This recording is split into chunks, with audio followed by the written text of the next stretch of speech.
everybody, I'm Nick, and in this video I want to talk about the cancellation slash postponing of the biggest feature of the C# 13 release, which is extension types. Now we're really looking forward to this feature because it would add an extra dimension on how we can write C#, and unlike smaller features, it would really change how we write our code. So I personally was really looking forward to it, and I know many people did because there was such insane enthusiasm when I made the first video showcasing the feature. Now in this video I want to talk about what exactly happened, why it's being postponed, and discuss the whole cancellation slash postponing of features in C# in general. So yesterday this feature was released, which is C# 13, explore the latest preview features, and that lists all the features we have in C# 13. And by the way, one of them is partial properties, which is a previously postponed feature for the past 2 releases as well. And at the very bottom, you can see that update on extension types. We are very excited for extension types feature and was showcased at Build. We've described what it is in this blog when it was announced at Build. And then at the time, we're aiming for key parts of the feature to be in C# 13. So likely it would launch as a preview. However, they will need more time, which by the way, rightfully so, better make a really well-cooked feature than a half-baked one.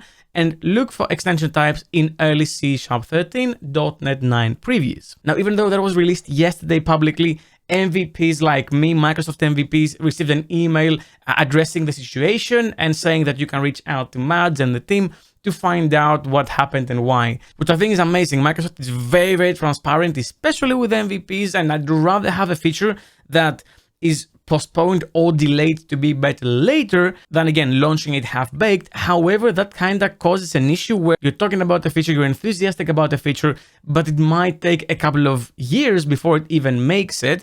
And I want to talk about the version that is being launched presumably and the state it will be launched, because I think that's also important. But if you don't know what extensions is, massive feature has been talked about for a very long time. There's a proposal and everything, and here's how it looks and how it would work. I'm not gonna go into that. I assume you've watched that video and you know what extensions is. But even though we got that heads up like a couple of weeks ago, you can see that 3 weeks ago over here, the C# language design meeting included at the very bottom the following extensions. Finally, we're back at extensions code gen, this time with unfortunate news. Our code gen strategy for extensions, basically the code generated by the compiler to support extensions, and in particular using unsafe.as, which by the way is an insane feature and I have to make a video at some point for it. If you want to leave a comment down below, was rejected by the .NET runtime architects as fundamentally unsafe. So effectively, the approach that the team chose to follow to implement that feature, and C# is using unsafe code quite a lot lately, and .NET in general,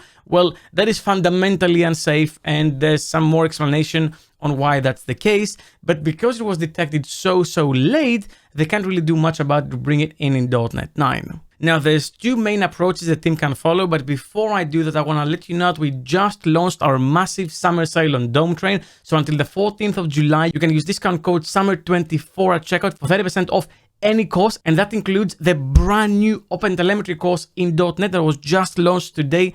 Don't miss it. There should be no application that doesn't use OpenTelemetry in .NET and any other technology in general. So it's your chance to get it with a bigger discount than would normally get. So use the link in the description to get that, or use the discount code on any other course. Now, the 2 approaches are fully commit to runtime support. If we want to go with runtime support, we shouldn't just rely on safe.as and implement it differently, or fall back to treating extensions as sugar over static extensions, which is what currently the team is doing with the existing extension method approach. So extension types will be syntactic sugar over, in a way, syntactic sugar, which I generally don't like because, as you can see over here, there's always increased complexity on the compile level, and I understand why Microsoft would be very cautious to touch the runtime, because if they implement something on a runtime level, it's a bit more dangerous. Same way that await async, for example, is not supported on a runtime level, but it is supported on a code gen level, on the IL level. But I have a feeling, and of course I'm not a compiler engineer, but I have a feeling that if things get implemented on the runtime level, they end up being better overall in design and usability on the long run. Now, obviously the drawback is the .NET team cannot launch this in .NET 9, which means it has to go in an LTS version, because .NET 9 is STS, .NET 10 will be LTS, long time support. But people tend to use LTS over STS, which I don't agree with, but I understand why. And then if you do that, and then we launch a new feature, such fundamental feature, I can guarantee Microsoft will launch it in preview. I'd be very surprised if they don't. And maybe they don't because they have a bigger time span to work on it.